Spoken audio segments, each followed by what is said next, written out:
Dobrodošli u moju advokatsku kancelariju. Sjećate li se genitiva?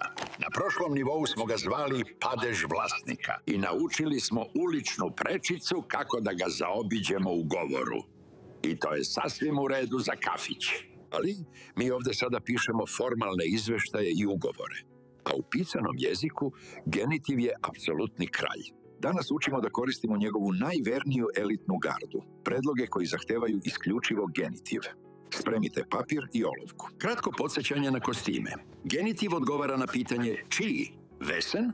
Za muški i srednji rod član je uvek des. A na samu imenicu lepimo nastavak ES ili S. Kako da znaš koji? Male jednosložne reči i one koje šištavo zvuče dobijaju ES, da ne bi polomio jezik. Naprimjer, des manes. A dugačke reči dobijaju samo S, naprimjer, des computers. Ženski rod i množina su laka priča, član je samo der, a imenica ne dobija ništa. Slušaj izgovor. Des Mannes, des Kindes, aber des Lehrers, des Computers, der Frau.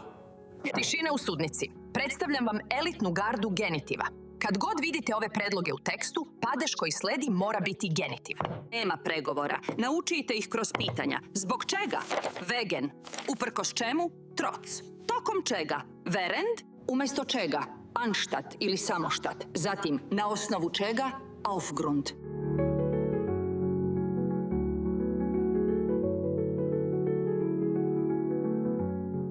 I naša dva brata za prostor. Unutar čega? Innerhalb i izvan čega? Außerhalb. Ovo su reči koje vas odvajaju od amatera. Slušajte dokaze. Wegen des schlechten Wetters bleibe ich zu Hause.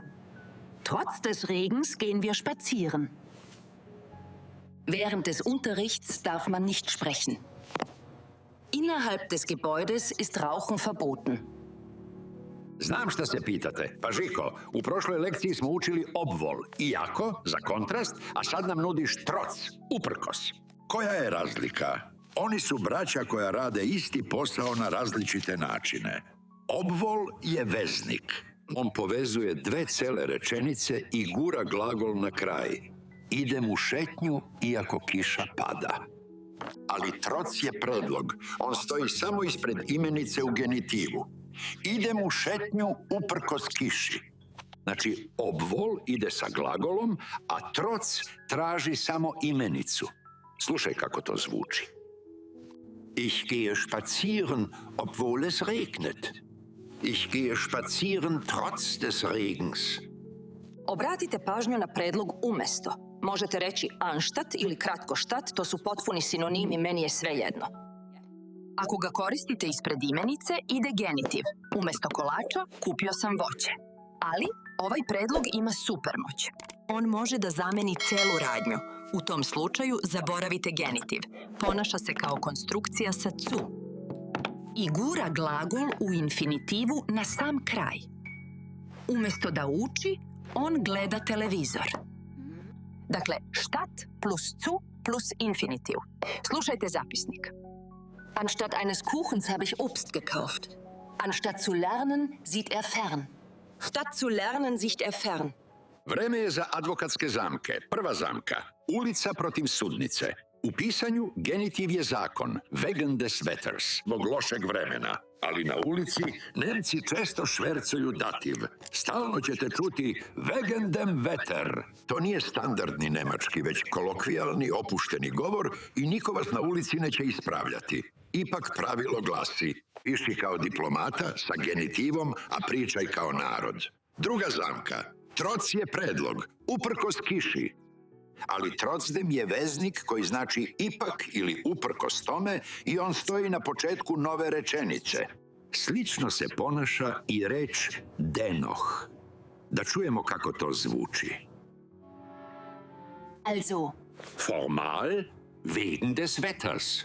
Umgangssprache wegen dem Wetter. Trotz des Regens. Es regnet, trotzdem gehe ich spazieren. I posljednja zamka, kako da kažeš zbog mene? Pazi da ne pomešaš vegan mir i majnet vegan. Ako si ti lično kriv za nešto, kažeš vegan mir. Naprimjer, zbog mene kasnimo. Ali postoji i stara elitna reč, majnet vegan. Nju koristiš kao tajnu frazu za preživljavanje kada hoćeš da kažeš što se mene tiče, slobodno ili svejedno mi je. Nemci to obožavaju. Zum Beispiel. Meinetwegen können wir das so machen.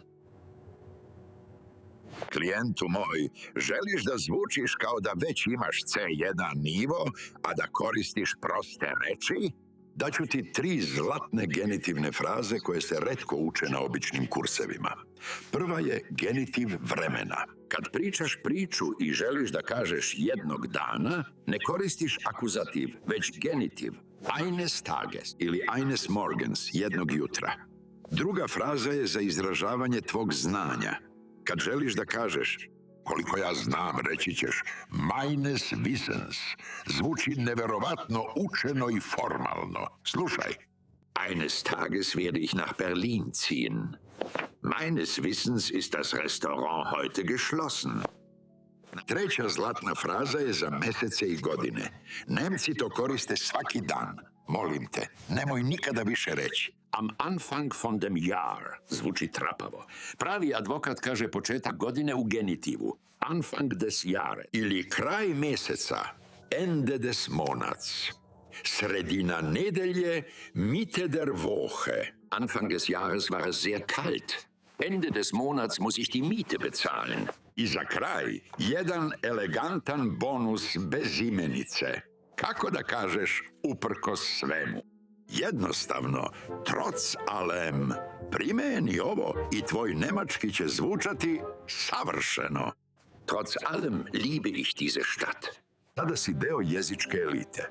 Korišćenjem genitiva, tvoji mailovi i izveštaji će zvučati kao da ih je pisao rođeni Nemac. Ali, bez prakse, zakoni se zaboravljaju. Trk u opis ovog videa. Skini našu Pix2Speak aplikaciju za proširenje rečnika. Preuzmi skriptu za ponavljanje i, što je najvažnije, rešavaj radnu svesku za B1 nivo. Slučaj je zaključen. Genitiv je ponovo tvoj saveznik. Do sada smo detaljno opisivali imenice koristeći samo prideve. Ali šta ako želimo da dodamo još informacija o nekoj imenici, da napravimo čitavu malu priču o njoj? U sljedećoj lekciji vraćamo se u rediteljsku stolicu. Radimo relativne rečenice za profesionalce. Učimo kako da ubacimo predloge i magične reči u naše filmske trejlere za imenice. Uči sa logikom i vidimo se. Ćus!